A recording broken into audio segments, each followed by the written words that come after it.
A lot of patients come to our practice suffering from some degree of bite problem.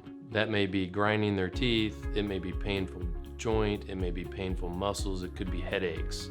Generally speaking, we call those TMJ problems. Because there's so many factors that might contribute to a particular problem for any given patient, there's a wide degree of options that are available to treat those type of symptoms.